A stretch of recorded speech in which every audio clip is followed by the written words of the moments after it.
Hey everyone, welcome in this channel. Today we are doing our chapter number 15, The Will of the Merchant. Firstly, merchant होता कौन है? Merchant एक person whose job is to buy and sell good, की जो सामान को खरीदता है और बेचता है। यहाँ पे जो एक स्टोरी है ये एक मर्चेंट से इर्द गिर्द घूमती है जिसका एक बेटा है और जिसने अपनी वसीयत नौकर को दे रखी है, बट अपने बेटे से बहुत ज़्यादा प्यार करता था। वंस अपॉन अ टाइम, एक बार की बात है, there lived a merchant in India. India के अंदर एक व्यापारी रहता था। ही वॉज वेरी वेल्दी, वो बहुत धनी था। ही हैड ओनली वन सन हुम ही लव्ड वेरी मच। उसका एक ही बेटा था जिसे वो बहुत ज़्यादा प्यार करता था। The son grew up to become a bright young man. जो लड़का बड़ा हुआ तो वो बहुत ही सुंदर खूबसूरत इंसान बना। He like to read good books, उसे अच्छी अच्छी किताबें पढ़ना अच्छा लगता था। एंड लर्न न्यू थिंग्स, और नई नई चीज़ें सीखना वो चाहता था। एट द एज ऑफ 20, जब वो 20 साल का हुआ, the merchant sent him to Greece to study. उसे ग्रीस भेज दिया स्टडी करने के लिए। वाइल ही वॉज अवे, जब वो दूर था, द मर्चेंट फेल इल, व्यापारी बीमार पड़ जाता है। ही न्यू, वो जानता था, that his and was near, कि उसका जो अंत है वो पास आ चुका है। He didn't want to disturb his son in his study, और वो अपने बेटे को स्टडी में डिस्टर्ब नहीं करना चाहता था। Moreover he had very little time, उसके पास समय भी बहुत कम था। एंड इन एनी केस, और किसी भी तरीके से, he would not be able to see his son, वो अपने बेटे को किसी भी तरीके से नहीं देख सकता था। ही वॉज टू वरीड, वो बहुत चिंतित था। About his property and wealth, अपनी प्रॉपर्टी और धन के लिए। There was no one in the house except his servant, उसके नौकर के अलावा उनके घर में और कोई भी नहीं था। He was in dilemma whether his servant would honestly look after his property for his son और note.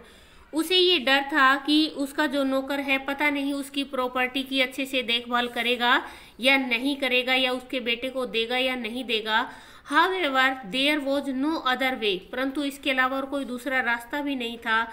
He thought for a while, उसने कुछ देर के लिए सोचा। And then decide to make a bequest, उसने क्या किया, थोड़ी देर के लिए सोचा और फिर उसने एक वसीयत बनाने का सोचा। In his bequest he gave all his property to the servant, जिसमें अपनी वसीयत में उसने सारी प्रॉपर्टी अपने नौकर को दे दी। And did not leave anything for his son, और अपने बेटे के लिए कुछ भी नहीं छोड़ा। He included a clause at the bottom of the bequest which said, परंतु उसने अपनी वसीयत में सबसे नीचे एक लाइन लिखवाई। उस वसीयत में लिखा हुआ था, my son can take one thing from my property, कि मेरा बेटा मेरी प्रॉपर्टी से एक चीज ले सकता है।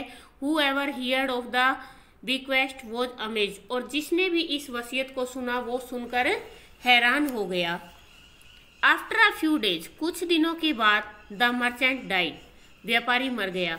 The servant was now the owner of his masters property, अब जो उसका नौकर था वो अपनी मालिक की जो प्रॉपर्टी थी उसका वो ओनर बन गया। He took good care of it, उसने इसकी अच्छे से देखभाल की। आफ्टर सम डेज, कुछ दिनों के बाद, हीरालाल द मर्चेंट सन, व्यापारी का जो बेटा था उसका नाम था Hiralal, came to know of his father death, उसे अपने पिताजी की डेथ के बारे में पता लगा। विद आ सैड हार्ट, दुखी दिल के साथ, ही केम बैक होम, वो अपने घर वापिस आ गया। ही वॉज शॉक्ड, वो हैरान था, बहुत ज्यादा शॉक्ड था वो, to see his father's bequest in which he had given all the property to his servant, कि उसने अपने पिताजी की वसीयत को देखा जिसमें सब कुछ उसके पिताजी ने नौकर के नाम कर दिया था। Hiralal knew very well, Hiralal बहुत अच्छे से जानता था, how much his father loved him, कि उसके पिताजी उसे कितना प्यार करते थे। And was puzzled at his decision, परंतु उनके निर्णय से वो बहुत ज्यादा पजल था। He was sure that there must be some reason behind his decision, और उसे ये पक्का विश्वास था कि ये डिसीजन लेने के पीछे कोई ना कोई कारण जरूर होगा। He went to Sudhir who was a wise man, वो सुधीर के पास जाता है जो एक बहुत बुद्धिमान व्यक्ति था। एंड हिज फादर फ्रेंड, और उसके पिताजी का अच्छा दोस्त था। He showed the bequest to him, उसने वसीयत को उसे दिखाया, and said, और उससे कहा, My father loved me very much, मेरे पिताजी मुझे बहुत प्यार करते थे, I was very close to him, मैं उनके बहुत पास था, then why did he give everything to the servant, फिर भी उन्होंने अपना सब कुछ नौकर को क्यों दे दिया? Sudhir listened to him patiently and nodded, Sudhir ने उसे धीरतापूर्वक सुना और अपनी गर्दन को हिलाया।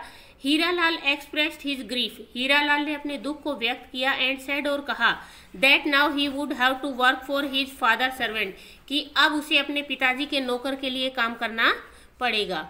Sudhir took the bequest from his hand, Sudhir ने उसके हाथ से वसीयत ली। हैड अ क्लोज लुक, उसको बहुत पास से देखा। At it and read it carefully, और उसे क्या किया? ध्यानपूर्वक पढ़ा। Your father loved you very much, तुम्हारे पिताजी तुम्हें बहुत ज़्यादा प्यार करते थे। He had thought wisely before making his bequest, उन्होंने अपनी वसीयत बनाने से पहले बहुत बुद्धिमता से सोचा। Read the last line and you will come to know, तुम आखिरी लाइन को पढ़ो और तुम जान जाओगे। That he wanted you to be his heir, कि वो तुम्हें इसका मालिक बनाना चाहते थे। सुधीर सेड, सुधीर ने कहा। हीरालाल रिप्लाइड, हीरालाल ने उत्तर दिया, I have read the bequest, मैंने वसीयत को पढ़ा है। द लास्ट लाइन सेज, आखिरी लाइन कहती है, that I can take one thing from my father property, कि मैं मेरे पिताजी की प्रॉपर्टी से एक चीज ले सकता हूँ।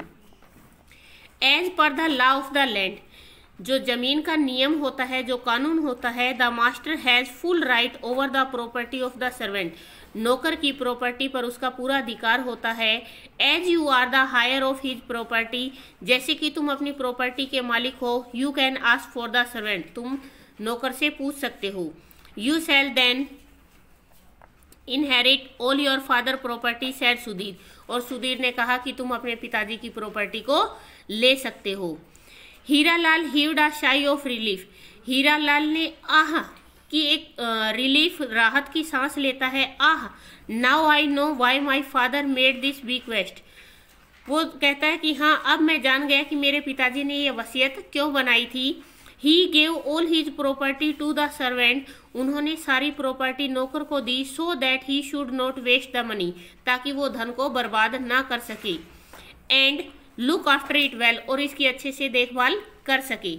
माई फादर, मेरे पिताजी, आई एम श्योर, मुझे पक्का विश्वास है, wanted me to inherit his property, कि वो अपनी प्रॉपर्टी मुझे देना चाहते थे। ऑफ कोर्स ही डिड, हाँ शायद उन्होंने ऐसा ही किया। Replied Sudhir with a smile, और सुधीर ने स्माइल के साथ उसको आंसर दिया। Now we are doing exercise first, true false. The merchant loved his son very much, true. After the merchant death, his son received all his property, false. Hiralal was shocked to see his father's bequest, true. Sudhir was a wise man and his father friend, true. Fill in the blanks. First is India, second में property wealth, third में आएगा आपका bequest और fourth में आएगा servant. Now answer the following question. What was the name of the merchant's son? अगर आप यहाँ पे शॉर्ट आंसर करवाना चाहते हो तो आप हीरालाल लिख सकते हो, अदरवाइज यहाँ से बनेगा आपका the merchant son, the name of the merchant son was Hiralal. Next है what was the hobby of the merchant son, merchant के बेटे की, जो व्यापारी के बेटे की हॉबी थी वो क्या थी? He like to read good books, वो अच्छी अच्छी किताबें पढ़ना पसंद करता था। एंड लर्न न्यू थिंग्स, और उसे नई नई चीजें सीखना बहुत पसंद था। नेक्स्ट है आपका what did the last line of the bequest said, आखिरी लाइन क्या कहती है? आपका आंसर यहाँ से स्टार्ट होता है the last line of the bequest said, से का सेड बन जाएगा क्योंकि यहाँ पे डिड दिया हुआ है आपको। That his son take one thing from his property, कि उसका बेटा उसकी प्रॉपर्टी से एक चीज ले सकता है। नेक्स्ट है आपका हैव टू, हैज टू और मस्ट, इनमें से आपको कुछ भी कंप्लीट करना है।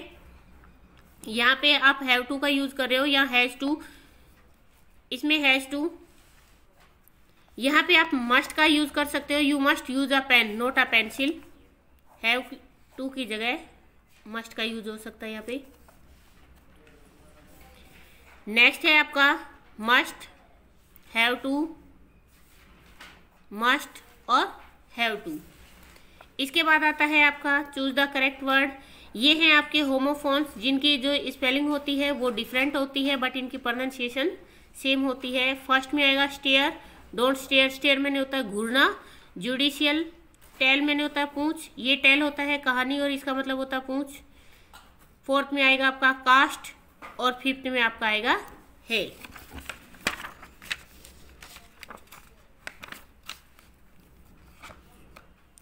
यहाँ पे आपको ट्रू फॉल्स दिए गए हैं। फर्स्ट में आएगा आपका फॉल्स, ट्रू, फॉल्स, ट्रू। ये है आपका चैप्टर नंबर 15। प्लीज़ वीडियो को ज़्यादा से ज़्यादा शेयर करें, लाइक करें एंड कमेंट करें।